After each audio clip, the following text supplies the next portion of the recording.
Laissez-moi vous dire quelque chose d'étrange à propos du silence à l'ère numérique. Nous vivons dans un monde où presque tout est partagé. Les anniversaires, les tasses de café, les couchers de soleil, les larmes, les rires, même la douleur embellie par des filtres. Pourtant, certaines personnes restent complètement invisibles. Elles font défiler les publications en silence, observent attentivement, mais publient rarement, voire jamais. Vous connaissez peut-être quelqu'un comme ça. Peut-être êtes-vous vous-même comme ça.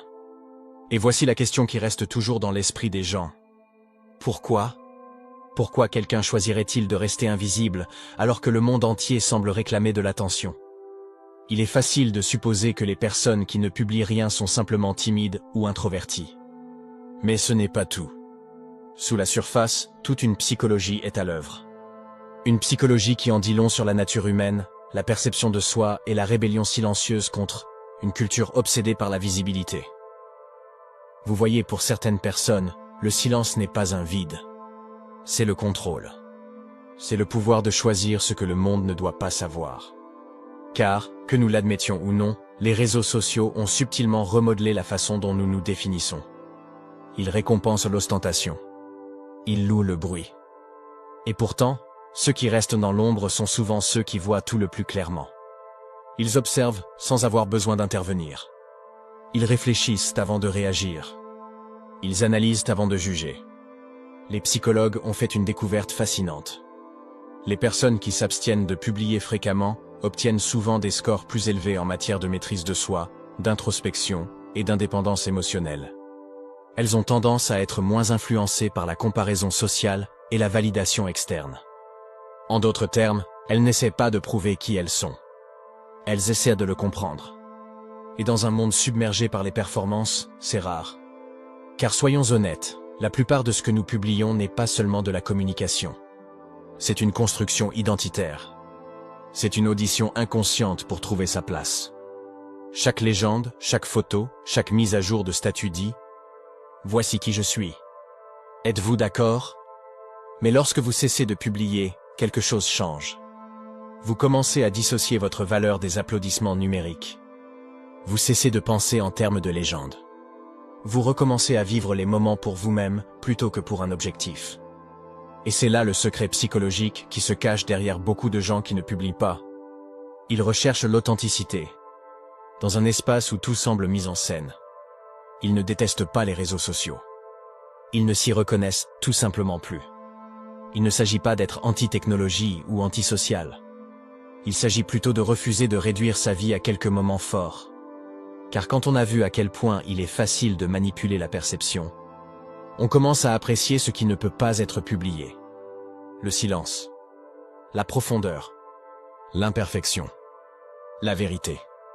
Pour certains, la décision de ne pas publier vient après une sorte d'épuisement émotionnel. Peut-être ont-ils autrefois tout partagé, jusqu'au jour où cela a cessé de leur sembler réel. Ils ont réalisé que chaque fois qu'ils partageaient quelque chose de beau, ils ressentaient une pression invisible qui les poussait à continuer. Ils ne vivaient plus. Ils jouaient un rôle. Alors ils ont arrêté. Alors ils ont démissionné? Discrètement. Sans faire d'annonce. Juste une lente disparition du flux. Mais voici ce qui est souvent mal compris. Ne pas publier ne signifie pas ne pas ressentir. Cela ne signifie pas qu'ils s'en moquent. Cela signifie souvent qu'ils s'en soucient trop. À propos de la présence, à la signification, à la protection de ce qui est sacré. Il existe un concept en psychologie appelé appropriation psychologique. C'est le sentiment que quelque chose vous appartient profondément. Une pensée, un souvenir, une expérience. Et lorsque vous la publiez, ce sentiment d'appropriation s'estompe légèrement. Ce moment devient alors une propriété partagée, ouvert au jugement, à des interprétations erronées, même à la moquerie. Ainsi, les personnes qui ne publient rien protègent souvent leur sentiment d'appartenance à la vie elle-même. Ils gardent leurs moments intouchables, privés, purs. Et peut-être que ce n'est pas de la tristesse ou du repli sur soi. C'est peut-être une forme de liberté tranquille. Réfléchissez-y. À quand remonte la dernière fois où vous avez fait quelque chose d'important sans ressentir le besoin de le partager? À quand remonte la dernière fois où vous avez ri, pleuré ou accompli quelque chose sans penser immédiatement à le publier en ligne? Ce réflexe, ce besoin de montrer, n'est pas naturel. Il est conditionné. Il est le résultat d'une décennie de likes, de partages et de boucles de dopamine qui ont conditionné notre cerveau à assimiler la validation à la valeur. Et quand quelqu'un sort de ce système, cela peut être perçu comme une rébellion. Mais c'est aussi une forme de guérison. On recommence à redécouvrir la simplicité de faire les choses pour soi-même. Cuisiner sans prendre de photos. Voyager sans le taguer. Ressentir sans l'expliquer. Dans cet espace, quelque chose s'éveille. Une sorte de conscience de soi qui n'a pas besoin d'audience.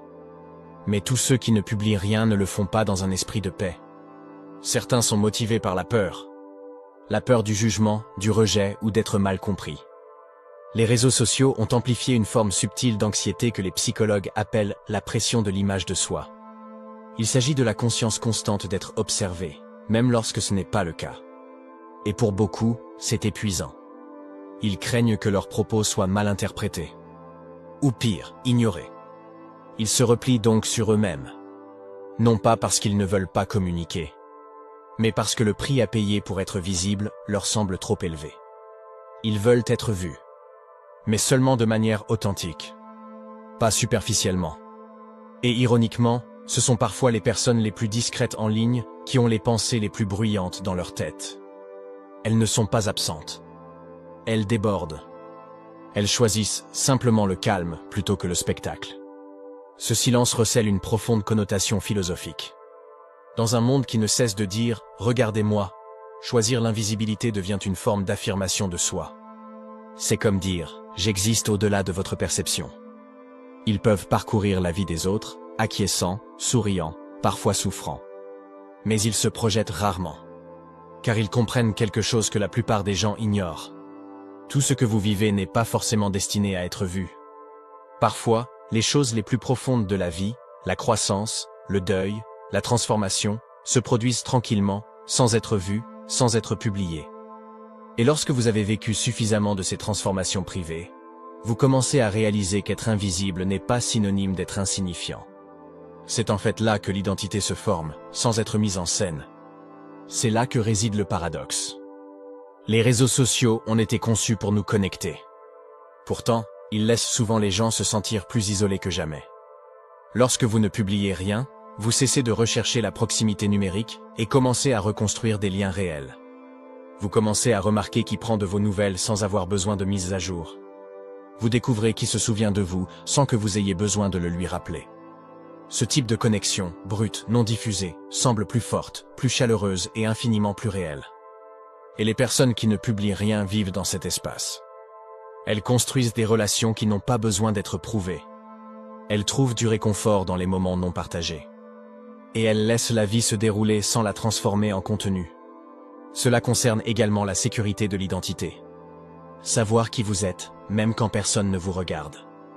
Lorsque vous êtes à l'aise avec vous-même, vous n'avez pas besoin d'un public pour valider votre valeur. Ce n'est pas de l'arrogance. C'est la paix. Et ironiquement, ce sont souvent ceux qui ne publient pas souvent qui ont les histoires les plus intéressantes à raconter. Mais elles les gardent pour quand vous êtes assis en face d'elles. Pas à travers un écran. Parce qu'une réelle connexion pour elles n'est pas mesurée en commentaires et likes. C'est mesuré dans le silence partagé, dans les regards croisés, dans un rire qui n'a pas besoin de témoins. Ce sont des personnes qui portent des mondes en elles, qui réfléchissent profondément, observent constamment et comprennent silencieusement. Elles n'ont pas besoin du monde pour applaudir leur existence. Elles ont juste besoin de vivre. Et peut-être, juste peut-être, dans un monde qui cherche désespérément à être vu, son silence n'est pas un défaut. C'est un miroir. Un rappel que tout ce qui a du sens ne doit pas nécessairement être partagé. Que parfois, la chose la plus humaine que l'on puisse faire est de garder quelque chose entièrement pour soi. Vous savez ce qui est fascinant? Plus quelqu'un reste loin des réseaux sociaux, plus il commence à voir le monde différemment. Les couleurs semblent plus riches. Le temps semble s'écouler plus lentement. Les conversations semblent plus riches. C'est comme si le fait de s'éloigner du bruit rendait tout à nouveau réel. Car lorsque vous cessez de jouer un rôle, vous commencez à vivre pleinement. Il y a une beauté tranquille à traverser la vie sans avoir besoin de prouver chaque pas. Vous ne pensez pas aux angles, à l'éclairage ou aux légendes. Vous êtes simplement là, pleinement vivant. À l'intérieur du moment plutôt qu'à l'extérieur? Et c'est quelque chose que les réseaux sociaux nous permettent rarement de faire aujourd'hui. Mais la psychologie derrière cela va plus loin que les préférences ou les goûts. Cela trouve son origine dans la manière dont notre cerveau traite la validation. Chaque fois que nous publions quelque chose en ligne et que cela suscite de l'intérêt, des likes, des commentaires, des cœurs, notre cerveau libère de la dopamine, la même substance chimique impliquée dans la récompense et la dépendance. Au fil du temps, nous commençons à rechercher cette validation. Nous commençons à penser en termes d'expériences partageables plutôt qu'en termes d'expériences réelles. Imaginez maintenant quelqu'un qui résiste à ce cercle vicieux. Quelqu'un qui choisit délibérément de se déconnecter du cycle de la dopamine. Ce n'est pas du désintérêt. C'est de la discipline. Il faut une bonne conscience de soi pour résister à quelque chose qui est conçu pour vous rendre accro. Les personnes qui ne publient pas souvent ont un fort locus de contrôle interne. Ce terme psychologique signifie que leurs sentiments de valeur et leur bonheur proviennent de l'intérieur, et non de l'approbation extérieure. Elles n'ont pas besoin de l'écho numérique, tu es assez bien pour y croire. Et voici ce qui est encore plus intéressant. Des études montrent que les personnes qui font de longues pauses dans la publication ou la consommation de contenu sur les réseaux sociaux connaissent souvent une augmentation mesurable de leur stabilité émotionnelle et de leur satisfaction dans la vie. Car lorsque votre sentiment d'identité n'est plus constamment renvoyé par votre environnement, il se solidifie. Il devient réel. Vous ne modifiez plus votre vie pour la rendre plus digeste. Vous la vivez dans toute sa complexité désordonnée, magnifique et sans filtre. Et c'est peut-être cela, la véritable rébellion. Rester entier dans un monde qui récompense les fragments. Mais le silence en ligne ne signifie pas toujours la sérénité. Parfois, il cache l'épuisement. Pour beaucoup, les réseaux sociaux sont devenus un lieu où ils cherchaient autrefois à créer des liens, mais où ils finissaient par se sentir épuisés. Il y a une fatigue émotionnelle subtile qui vient du fait d'être témoin des moments forts de chacun, alors que l'on essaie encore de reconstituer les nôtres en coulisses. Vous commencez à comparer, même sans le vouloir. Vous commencez à remettre en question votre valeur, même si vous savez que vous n'en avez pas besoin.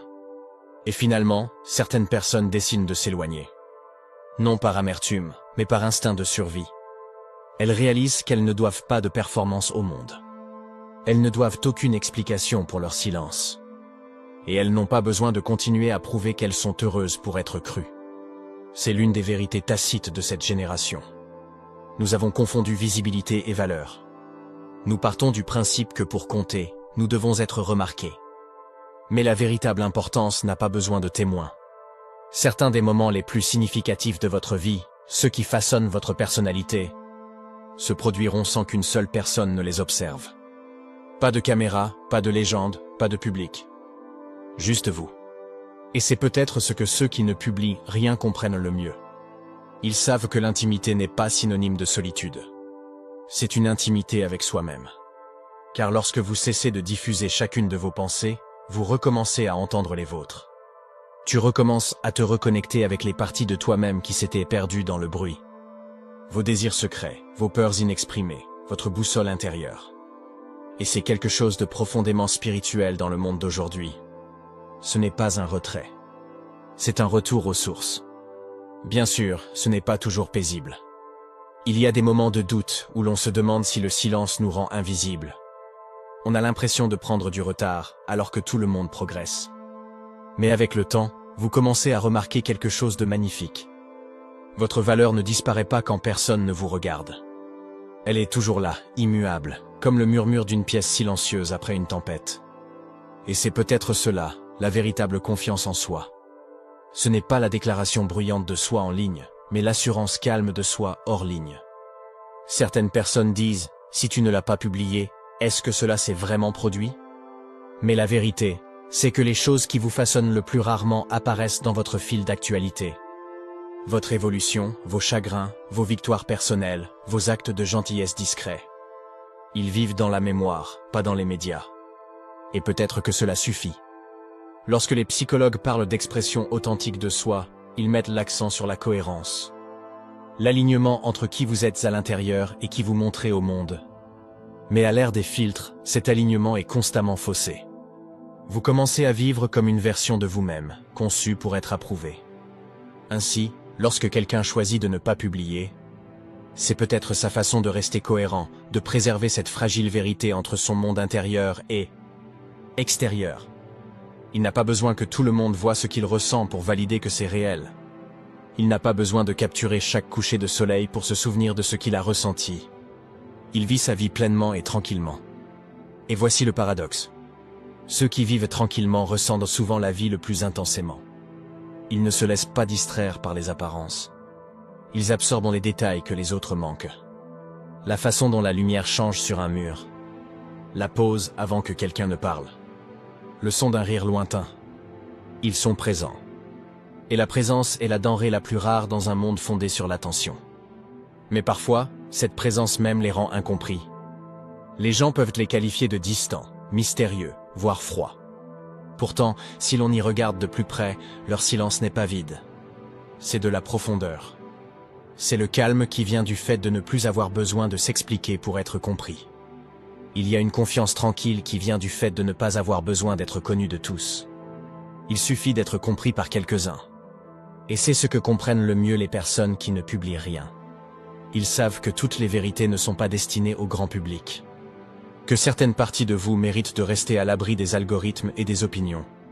Car une fois que quelque chose devient public, cela cesse d'être purement vôtre. Elle appartient à l'interprétation, au jugement, à la tendance. Et peut-être que certains moments sont trop sacrés pour cela.